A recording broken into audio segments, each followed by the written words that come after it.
Ebesit kata, etwa ost. Maras kata! Your forces have failed. Leave now and tell the Canary to trouble me no further.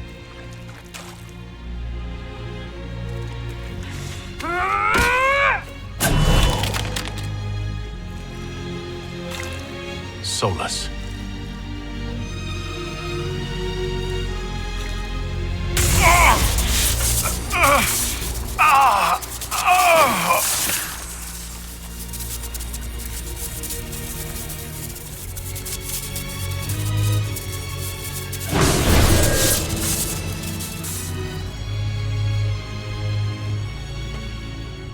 That should give us more time. I suspect you have questions. The Canary answered some of those questions. The information I found while traveling through the Illuvians answered more. You're Fen'Harel. You're the Dread Wolf. Well done. I was Solus first. Fen'Harel came later. An insult I took as a badge of pride. The Dread Wolf inspired hope in my friends, and fear in my enemies. Not unlike Inquisitor, I suppose. You also know the burden of a title that all but replaces your name. You lied about everything.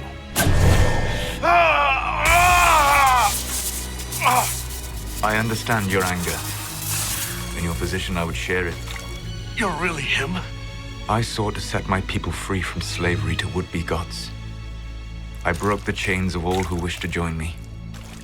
The false gods called me Fen'Harel, and when they finally went too far, I formed the Veil and banished them forever. Thus I freed the Elven people, and in so doing, destroyed their world.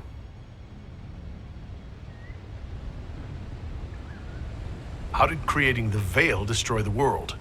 You saw the remains of Via Dethara. The library was intrinsically tied to the Fade, and the Veil destroyed it. There were countless other marvels, all dependent on the presence of the Fade, all destroyed.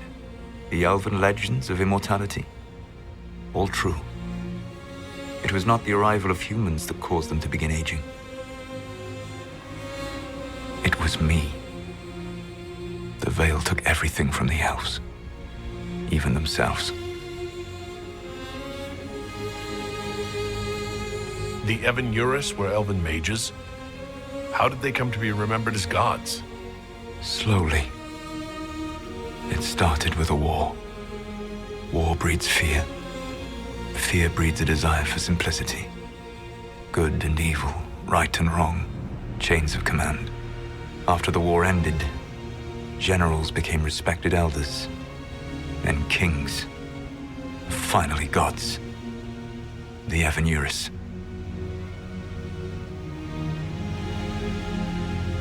You love the Fade. Why would you create the Veil to hide it all away? Because every alternative was worse. Meaning? Had I not created the Veil, the Evan-Urus would have destroyed the entire world. You banished the false gods? You didn't kill them? You met Mythal, did you not? The first of my people do not die so easily. The Evan-Urus are banished forever, paying the ultimate price for their misdeeds.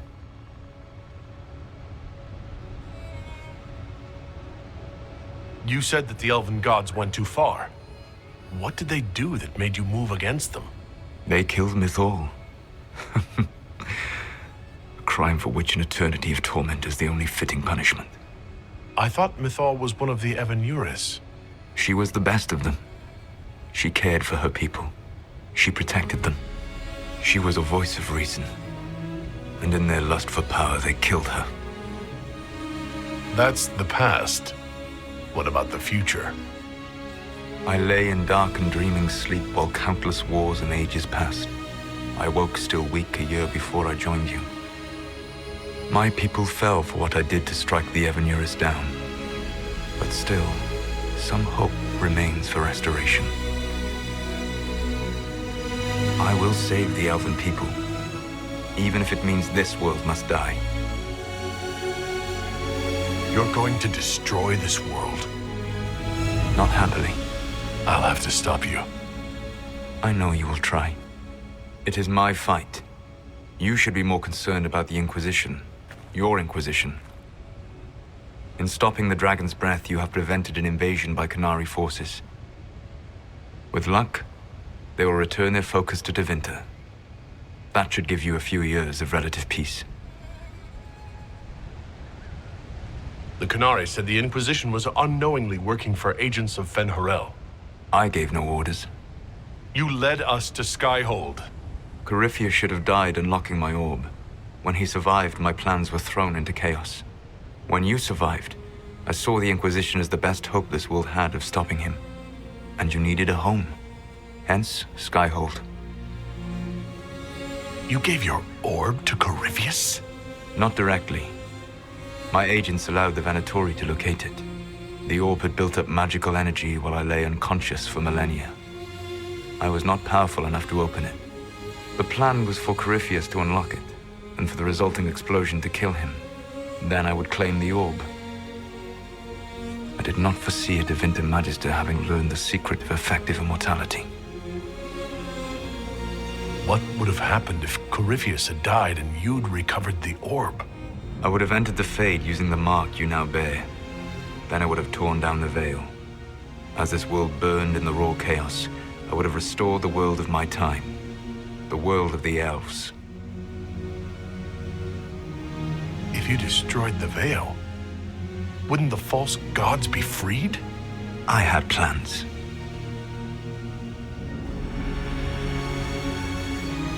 You'd murder countless people.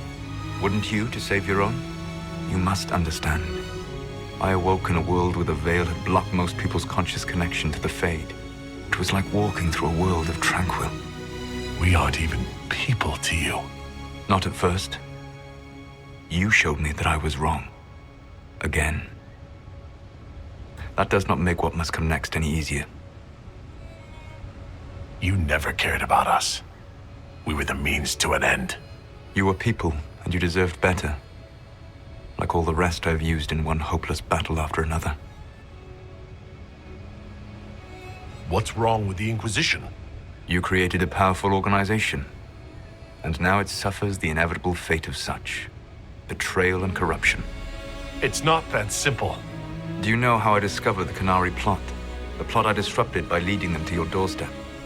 The Qunari spies in the Inquisition tripped over my spies in the Inquisition. The Elven Guard who led you to the Qunari body? Who intercepted the servant with the Gatlock barrel? Mine. Why bother disrupting the Qunari plot if you're going to destroy the world regardless? You have shown me that there is value in this world, Inquisitor. I take no joy in what I must do. Until that day comes, I would see those recovering from the breach free of the Qun. Why? Because I am not a monster. If they must die, I would rather they die in comfort. In any event, it is done.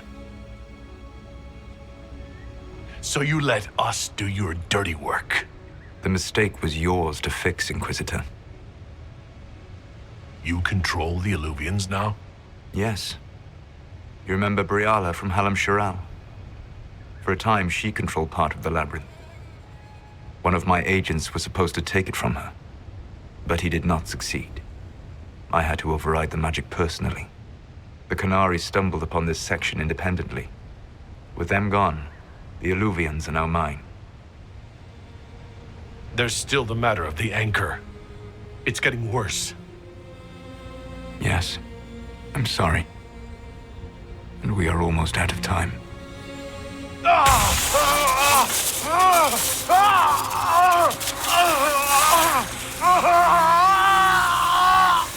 monk will eventually kill you. Drawing you here gave me the chance to save you. At least for now.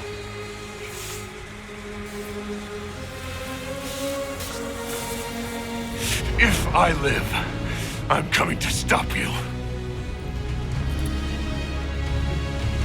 I know. Take my hand. I'm sorry. Live well, while time remains.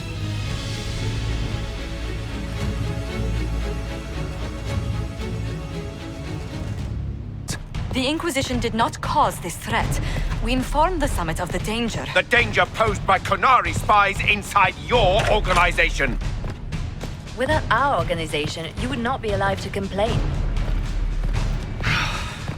No one has forgotten what you have done. But Corypheus is 2 years dead. If the Inquisition is to continue, it must do so as a legitimate organization, not a glorified mercenary band. Inquisitor. You all know what this is. A writ from Divine Justinia authorizing the formation of the Inquisition. We pledge to close the breach, find those responsible, and restore order, with or without anyone's approval. The Inquisition saved the people of Ferelden when you couldn't. We are not disbanding. And we are certainly not submitting to an empress who only sits on her throne because we kept her there. There's worse coming than anything you've yet seen. So we'll play nice. We'll bow. Not to you. The Inquisition will act as Divine Victoria's personal honor guard. Answering directly to her, we will transition from a military force into a peacekeeping organization. My own adventuring days may be done, but the Inquisition and its mission will continue.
My agents have found nothing. With the Illuvians, he could be anywhere. Maintaining the Inquisition, even as a peacekeeping force, leaves us vulnerable to agents of the Dread Wolf. But also gives us the strength to respond. We will need to be careful. Solus knows everything about us. Who we are, how we work, our strengths and weaknesses. Then we find people he doesn't know. We will stop Solus by any means necessary.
What is this? A new book? All this shit is weird. Oh, Varric, that is a terrible title. What are you even thinking?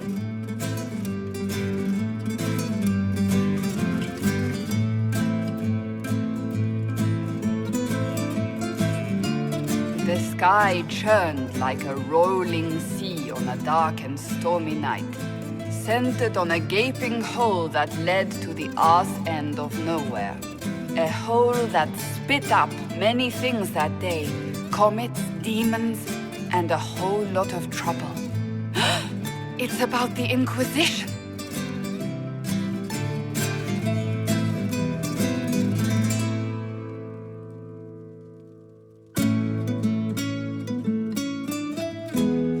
The din of the tavern cut the silence like it owed the carter money. In the middle, in her element, Red Jenny. She looked me up and down, mostly down. "Not playing, weirdy," she said, gesturing with and dismissively eating a sandwich. "Don't write that. Seriously, piss up a robe." Sarah made the subtext text, which suited me fine.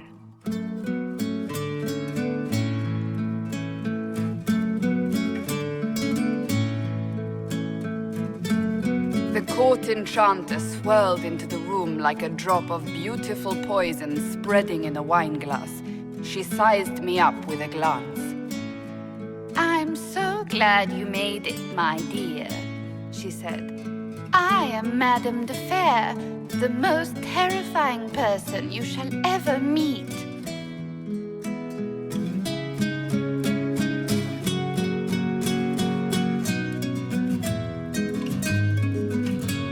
Leliana enfolded Alphonse in an embrace as warm as a serpent's kiss. I always knew I could count on your support. The Count did not feel the bite of her poisoned dart until it was too late.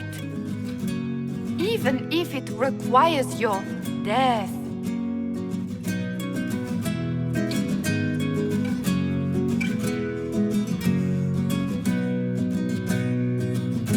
Drops of rain glistened on the griffin medallion grasped tightly in Blackwall's hand.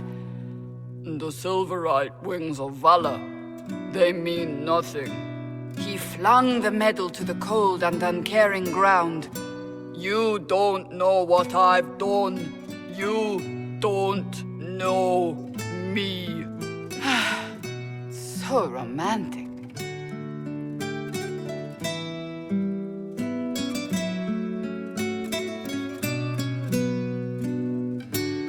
Cole moved like a shadow that also moved like a knife. A shadow wearing a hat where dreams came to die. It's a riddle, he whispered.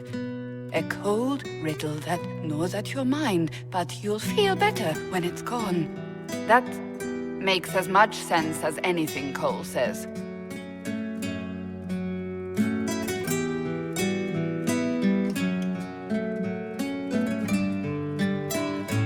Do you place your herald above the law, Ambassador? Whose law, my lady? Josephine's eyes glittered like angry opals.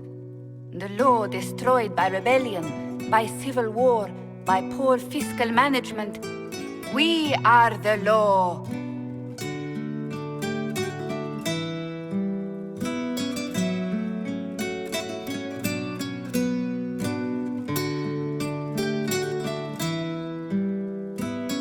We left our mark on adamant, but the dust hadn't settled, and neither had Harding. I can offer you a drink, if I catch your meaning. If you'd caught my meaning, you'd have offered a double. What is even happening here?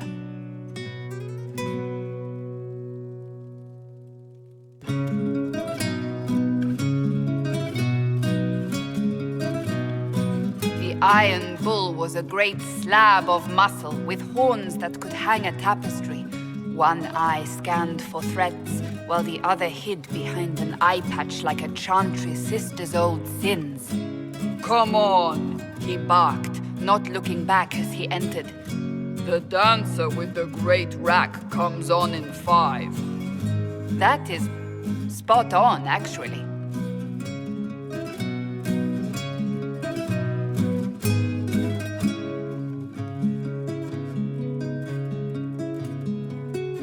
The commander had the look of a Templar who had seen the worst of humanity, yet still had the time to style his hair. "This isn't just a war," he said, his gaze steely like a dull blade. "It's the only war." Cullen! That's Cullen!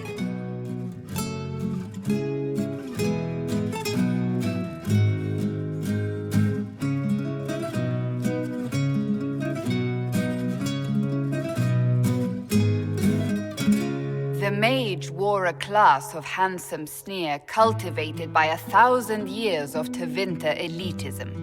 "The name's Dorian," he glared. D-O-R-I-A-N. Spell it right, you marble-headed lump, or it's toad time. A toad? That's hardly credible.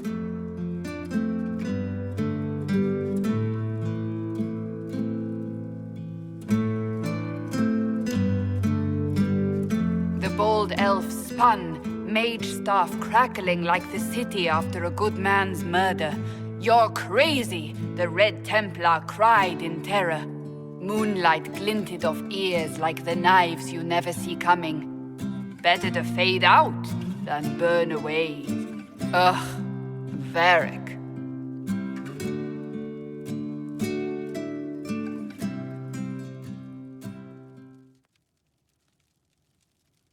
Wait, where am I?